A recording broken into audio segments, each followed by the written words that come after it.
BJP. അധ്യക്ഷൻ രാജീവ് ചന്ദ്രശേഖർക്കെതിരായ ഭൂമി ഇടപാട് ആരോപണം ചീറ്റി.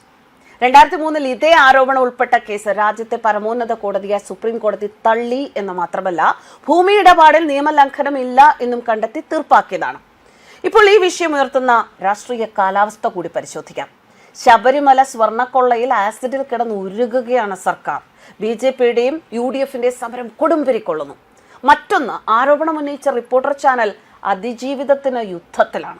ഒന്ന്, മെസ്സിയെ കൊണ്ടുവരുമെന്ന് പറഞ്ഞ് നടത്തിയ സാമ്പത്തിക ഇടപാടുകൾ. പണം നൽകിയവർ ചതിക്കപ്പെട്ടു, മെസ്സി വരുന്നില്ല. അതിന്റെ പേരിൽ റിപ്പോർട്ടർ ചാനലിന്റെ സാമ്പത്തിക ഇടപാടുകളിൽ ആരോപണവും. മറ്റൊന്ന്, റിപ്പോർട്ടർ ചാനലിന്റെ നടത്തിപ്പുകാരായ ആൻഡ്രൂ അഗസ്റ്റിനും സഹോദരന്മാർക്കും എതിരായ മരം കൊള്ള കേസ് വീണ്ടും ചർച്ചയാകുന്നു.